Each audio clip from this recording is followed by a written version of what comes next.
It's your Wednesday daily delivery. I am Michael Rand, happy to be back for another day. Happy to bring you another excellent show. Velle E. Neal III, Star Tribune columnist, will join me here in just a few minutes to talk Twins. Got some Max Kepler thoughts out of Velle. Wasn't hard to do that. He's been itching to get those on paper and now on this podcast. I'm not a big fan of Max Kepler's career arc. Thinks the Twins should be done with Max. Another offer in the loss Tuesday night to Tampa Bay.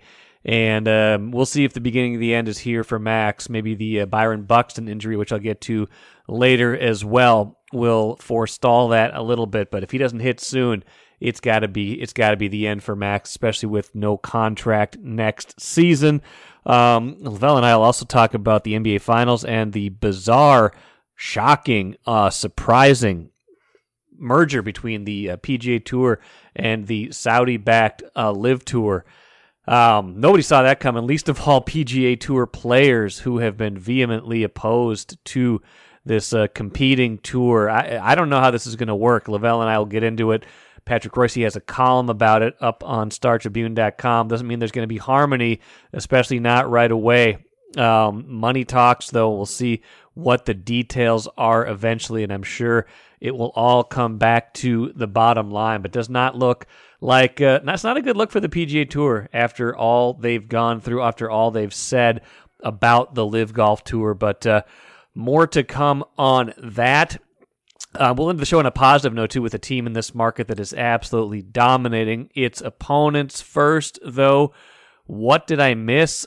Couple of trouble spots. I was just doing some reading and some listening over the last couple days. I kind of file things away as I'm kind of doing my show prep, kind of doing my what do we want to talk about? What's going on right now? What are other people saying about the teams in this market? And it was passed along to me. I don't listen to this all the time, but the Simmons podcast, the Ringer podcast with Ryan Russillo, I saw they did a ranking of kind of the 12 worst jobs in the NBA if you're going to be a GM. Say you're taking over as GM right now of a team in the NBA, and they did this last year as well. They ran down who their 12 were last year, their bottom 12, the 12 worst jobs that they would consider the worst jobs in the NBA. Timberwolves were not on the list last season. They did this ranking right around the same time this year, so kind of early June. You're kind of in the middle of the playoffs. You get some teams bounced already. Obviously, right now we're in the finals, but they hadn't made the Rudy Gobert trade yet.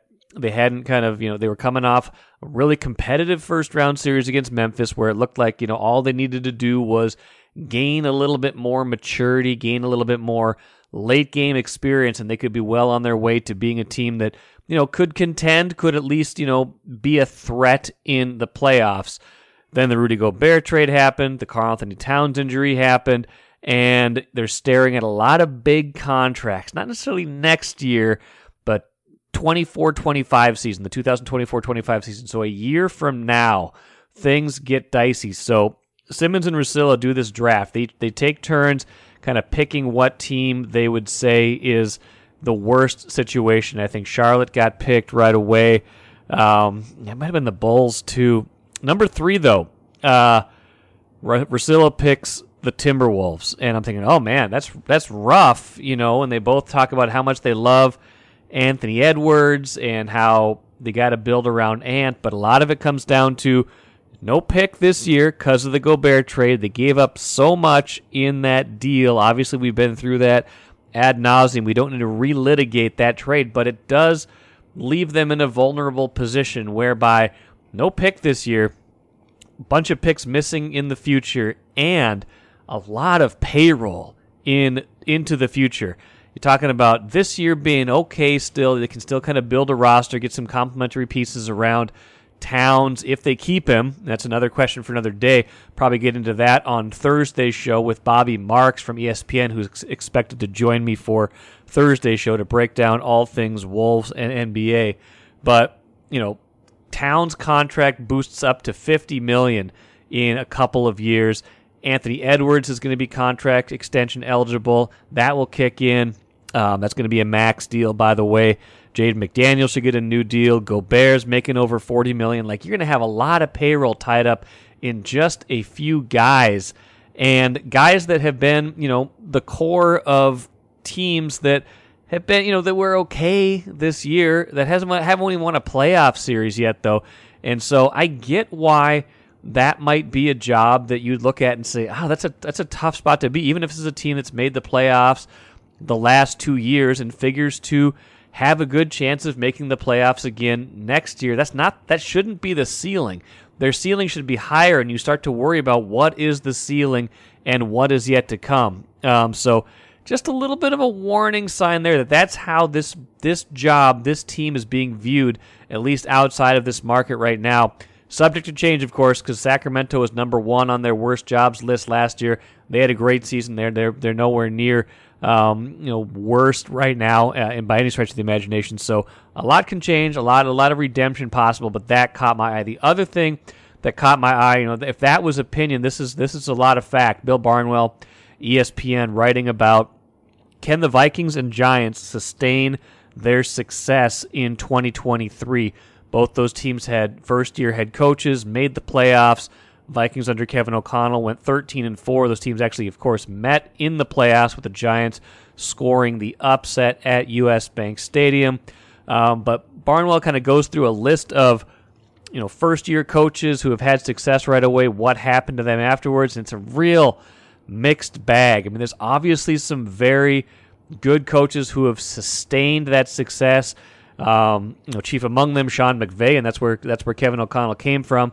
McVay had success right away with the Rams, ended up going to a Super Bowl and then winning the Super Bowl a few years later. Matt LaFleur, a good example. Guy comes in, wins 13 games right away, then wins 13 the next year, 13 the year after that, falls off next, in that last year, 2022, and they trade Aaron Rodgers, so we'll see where they're at. But LaFleur able to sustain success. So it's not like it can't be done, but there's a lot of guys on that list, you're like, hope it doesn't happen here. More to the point, though, is reasons for regression and some red flags that Barnwell identified. These aren't new. We know these things, but just kind of seeing them spelled out, and in particular one way that he spelled it out, relying on fourth quarter wins. The Vikings had a win probability added of 6.1 in the fourth quarter and overtime of their games last season. Barnwell writing that was 4 full wins better than anybody else in 2022. And he said going back to 2009, no team had previously generated 5 win probability added in the fourth quarter in a single season. The Vikings were at 6. So that's amazing. Like they some of that is probably confidence, belief in the fourth quarter, good execution in the fourth quarter, but you can't expect to sustain that in the fourth quarter of this season. Red flag number 2, relying on wins in close games, and that kind of goes hand in hand with those fourth quarters. The Vikings, of course, 11-0 in games decided by 8 points or less in the 2022 regular season before, of course, they lost to the Giants in the playoffs by 7.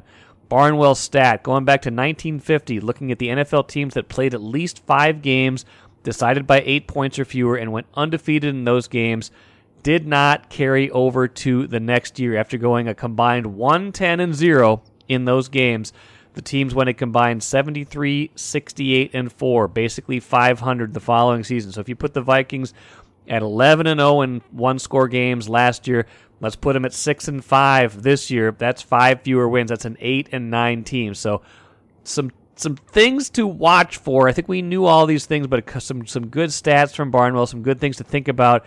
Doesn't mean that this is going to be a bad season. Doesn't mean they can't improve in other areas to make up for those. I think namely defense would be one of those things, and maybe even a better offense this year. The offense was good last year, but I think there's room for improvement there too. So maybe that will take into account some improvement internally. They won't have so many close games. They'll be a better team, even if maybe their record isn't as good. We will see. But those are some ominous signs coming from external sources about the Timberwolves and Vikings. We'll see how that all plays out. MGM Wine and Spirits is the choice for savings, service, and a great selection of spirits, premixed cocktails, wines, and of course, ice-cold beers and hard seltzers. With over 30 locations throughout the Twin Cities and beyond, there's an MGM near you. Head to mgmwineandspirits.com to find a convenient location in your area. Get social. Follow MGM on Facebook and Instagram for all the latest news and trends. Make great moments with MGM Wine and Spirits, your locally owned and operated choice for over 50 years. Save time, save money. Shop MGM. Really glad to be joined right now by Velle E. Neal III, Star Tribune sports columnist. Velle, this is not pick on Max Kepler week. You were just explaining to me before we started recording that your Kepler column that ran in Tuesday's paper and on StarTribune.com, you kind of had the idea to write that several days ago, but weren't able to get to that until this week because of some vacation that you forgot about. And in the meantime, right. A lot of the rest of us have been kind of picking up the slack, and he's gotten worse. And Matt Wallner is hitting everything at AAA, and Trevor Larnach's ready.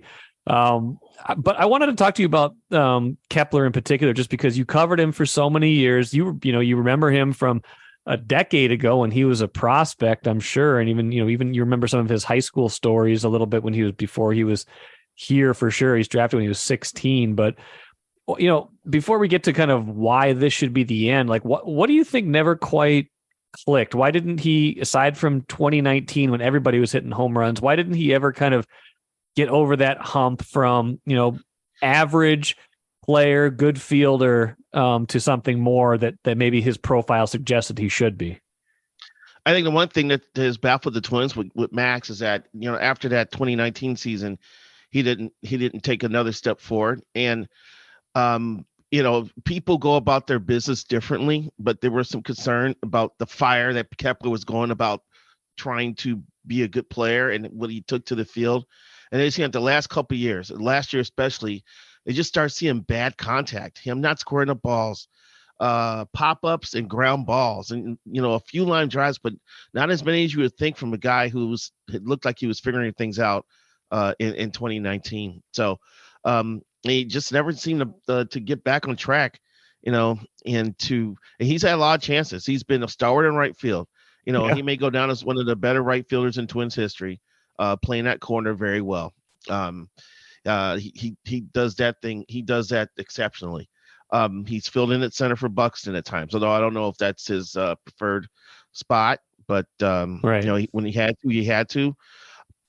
He tried to learn how to hit the ball to the opposite field. That hadn't worked out. We thought the shift was taking away hits from him. We found that it was not the shift. And then when I looked up and saw that he's been hitting like 150 against fastballs the last couple of years, I'm like, okay, something's wrong here. Yeah. There's some adjustment that has not been made, maybe a different approach by the pitchers, but nothing's clicking here. And the Twins can't afford to bat a guy cleanup with a 660 OPS. I just, I know Rocco was limited. He had guys injured. Kirilloff was sick, in that Sunday game against Cleveland, a game that may end up being pivotal going down the stretch here because it would have allowed the Twins to win 3 out of the 4 games. Instead, It's a 2-2 split. And, Kepler's in that situation. He's clobbered Cleveland before. I know Trevor Bauer's not on the roster anymore for him to terrorize, but he's done well against that team through the past, and it was just blah, And I heard the boos after you grounded out in the 7th, and I heard struck out in the 7th, and I heard the boos when you grounded out in the 9th. People watch this long enough, and we're not seeing any change. And when you have guys knocking on the door in their mid-20s, like Wallner and Larnach, Wallner had reached base in 8 consecutive plate appearances before he got sent down. And then all he's done is gone to St. Paul. Instead of sulking, he has probably pretended that the baseball's Rocco's face and has continued to pummel baseballs all over the International League. And he deserves a return, and Larnach deserves a shot. So they've got options here to give a shot to. I don't know if they can afford to carry Kepler as a reserve, as a backup guy. Since this is the last year of his contract, you can go ahead and eat the $4 million or whatever, $4.5 million it would take. He would probably earn the rest of the season if you had to just release him and DFA him. The Yankees cut bait with Aaron Hicks, and Hicks now joined the Orioles. Is this something that the Twins are going to have to face with Max? Trade wise, I don't know how much value he would have. He's a good defensive player, but how much does that fetch on the trade market? You probably just be getting some A-ball guy just to get a 40-man spot cleared for the return of someone from the injured list or whatever.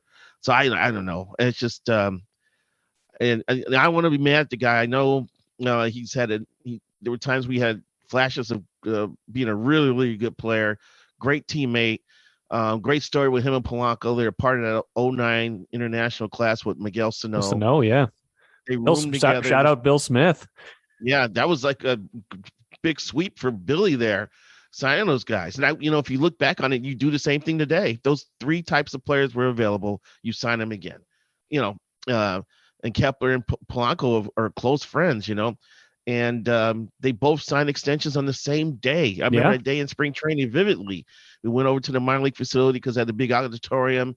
Jorge Polanco's dad was walking around the complex with his eyes bulging wide open about, at this modern facility. It was a good story. Polanco talking about how homesick he was the first couple of years as a pro, how he had to get over it, and Max helping him and everything. It was a cool story with those two. One player ended up being a pretty reliable. The other one had one year that looks like an outlier. Yeah, it does. And we can see it even in some of the advanced stats, just looking at fan graphs right now. I mean, his hard hit percentage kind of builds to a peak. It starts out around 33% in 2016, 2017, 2018 goes to 37%. 2019, when he hits all those home runs, goes over 30. It's 42.4%. Last season, all the way down to 29.8%. And this year, 31.6%. That's the number of times when he hits a ball that it's hard contact. And that's some of what you were talking about just now, that a lot of the contact that he's been making lately is just not that quality contact you want to see from somebody, especially somebody in his prime. He's 30 years old. I mean, he's been with the team long enough. He's not young. This is ostensibly, prime, or at least late prime for a player. These should be his best years. 20, 21, and 22 and 23 probably should have been his best years, his age 27 through 30 seasons. And it just didn't happen. No, it hasn't. I mean, you could watch Kepler and tell, you can listen to Kepler and tell because of the way the ball comes off the bat with him. So I think the Twins are baffled at why he hasn't been able to figure this out and take another step or just regain some of that 2019 form. I mean, right now it wouldn't take much for Kepler to contribute. Just a couple of hits here and there could change the scope of the season. The Twins have lost 11 one-run games already. Yes, 11. And they're putrid with the bases loaded, which I'm sure Kepler's had a few opportunities. If he just touches the ball a couple of times, maybe we're saying, let's see if he can turn it around. Let's ride it out. But it's not working. And we're through 2 months of the season, Mike. And the first 2 months, you see what you got. The next 2 months of the season, you make adjustments. The last 2 months, you drive for the playoffs. We're in a period of the season where you start making adjustments based on what you've seen the first 2 months of the season. And it's time to make an adjustment with Kepler. I agree. And it's been, there was the game, I think it was early this week or late last week. I think it was where Kepler, Buxton, and Correa all left the game early with varying degrees of injuries. Kepler had a migraine. I think Buxton got hit by the pitch. Correa had the flare-up of the plantar fasciitis. That's another story. All three of those guys have struggled to a degree this year. I mean, if you're talking about kind of the disappointment of the offense, like the guys that you would expect to be contributing just haven't contributed, at least not consistently. I know Buxton's had some stretches, but he's also had some stretches where he's just been in the tank. And Correa, he's not been the player they thought he would be. And that plantar fasciitis is troubling because that's not something that just goes away. Those two guys have to get it going. It's unacceptable when they are supposed to be the two superstars in this lineup, and they've been horrible. I was just reading a column the other day, though. There's a lot of players underperforming in baseball right now. I mean, Sandy Alcantara with the Miami Marlins is supposed to be one of the top pitchers of the year. Alex Manoah is like 1-7 with the Blue Jays. Right. There's a bunch of hitters who are just not getting it done right now. But still, their standards are supposed to be here. When you are considered a superstar or a star player, their standards are higher than other people. And when you're hitting as bad as everybody else is, it looks worse for you. Buck now, I hope his ribs are okay. I've covered people who have been hitting the ribs and suffered broken ribs with pitches. So I can understand what he might be dealing with. Correa and his plantar fasciitis, this is my next column for Sunday. First of all, Correa should not be batting second or third. Correa should be down in fifth or sixth. He needs to be dropped in the order and challenged with hitting his way back up to the top of the order. The times that Kirilloff is bad at third, you've seen professionalism and good at bats coming to that spot in the order, which is an important spot. I think Correa's lost the right to bat in the first inning for a while. He has to earn it. So I'm all for dropping him. And plantar fasciitis is something that should not be messed with, because I've had it and I've covered athletes who have had it. And the best way to heal it is to stay off the foot. Yeah, it's an overuse injury in which the tendons in the bottom of the foot become inflamed, and you really feel it in the morning when you get out of bed and put your foot on the floor. Once your foot gets heated up a little bit, it's better, it's okay. But for it to truly get better, you got to stay off of it. So this stuff about he re-aggravated the plantar fasciitis, like, I'm not buying that. It was already there. It didn't have a chance to go away. And it's going to be problematic going forward if the Twins and Correa think that that is something he could play with, because history says here with Wally Zerbiak, Randy Moss, Everson Griffin had it, Kevin Williams had it, and Shannon Stewart had it and missed 50 games because of plantar. So stay off of it, give him some orthotics to soften the blow, and do what's right for Correa, because it's just going to affect the season. Yeah, it is. Last thing on the Twins, quick. All this is happening while they're still in first place. Like they can't shake first place. Doesn't matter what they do. Seems like they're always 3 or 4 games up in this terrible division. But all this is happening also while Luis Arraez is flirting with 400. He entered Tuesday at 399. Just to be extra, like just to twist the knife a little bit more. I plugged his season stats into the Twins season stats, just batting average wise. If he was doing what he's doing right now and he was still on the Twins, just adding what he's done to what their season totals are right now, he would lift their team batting average 15 points from 233 to 248. They would go from basically bottom third of the league to basically middle of the pack if he was still on this team hitting wise. Now, I'm not saying it was a bad trade. They had their reasons to do it. Pablo Lopez, I think, is going to be a good pitcher for them for a long time, but that is the reality that they're dealing with the Rise right now. He's been so good this year. Absolutely. He has been good. And you know what? It'll be a great story for baseball if they have a guy make a run at 400. That would just be a lot of fun to watch. And it'll be interesting to see how Luis puts up with it. I'll tell you what, I've talked to guys. I covered George Brett like his last year with the Royals. And I've had talks with Brett since then. He has talked about the year he had a chance to win, hit 400. I think he batted 390 that year. He did, yeah. And he said, if I had another chance at it, I would definitely hit 400. You know what's the toughest part? The media interest. Having to talk to the media every day about every at bat and every swing and every pitch selection. It got to me during that year. If I had another shot, I would bleeping hit 400. So I'm sure Rod Carew would probably have something to say about that as well. Yeah, because he hit 388 one year, right? He was flirting with it. And, yes, he did. And Tony Gwynn, was it the year that got wiped out? He hit like 394, but he was flirting with it for a while there too. I've heard Tony talk about that period too. He was salivating over the opportunity to make a run of 400. Because he didn't mind talking to the media. Right. He would have thrived in that situation. So that would have been really, really interesting.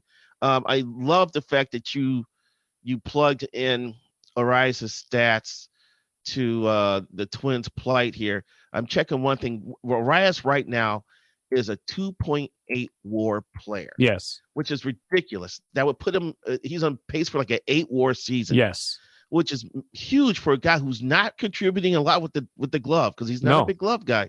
2.8 WAR would be number one on the Twins ahead of Sonny Gray, who's at 2.6, and Joe Ryan, who's 2.1. In fact, God, Ryan Jeffers is a top position player in WAR at 1.2.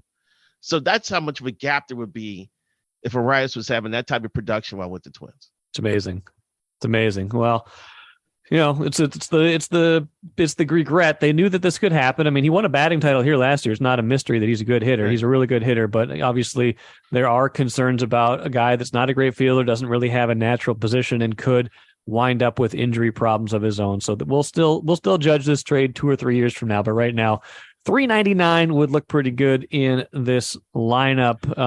The best thing that could happen out of this is that they have the Twins and Arraez fans have Tarzan versus Flash Gordon arguments for the next 3-4 years. Yes, that's true too. That's true too. Yep. I want to get you on a couple more things before we go. One, NBA Finals. Jimmy Butler has now played in like 70 some playoff games since he left the Wolves. The Wolves, I think, have played in like, I don't know, like 12 or 15 since he left. It's a pretty big gap.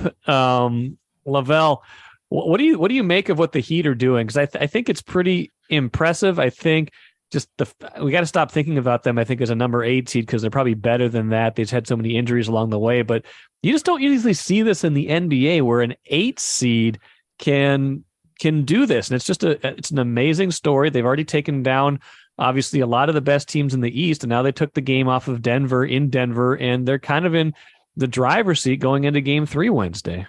Yeah, this is pretty massive. I expected the Nuggets to win this game and win this series in 5 games. I did too. I did not see Game 2 coming. I'm still baffled that Malone didn't call a timeout late in the fourth quarter to make sure that Jokic touches the ball during that final attempt to score. But the thing is that Miami had multiple runs in that game where, the Nuggets had no answers. And that is a game-changing game in that series-changing game because now Spoelstra is looming here as a specter over the shoulder of Malone. I could come up with a way to beat you guys now. I beat you on your own home court, and that means that anything's possible now. So I believe this is just the second time an 8 seed has made the finals. I believe the Knicks were the other 8 seed. I think that's right, yeah. And made the finals, and they lost in the championship series. This one could be different, and it's going to be come down to the will of one Jimmy Buckets to carry the Heat to the top here.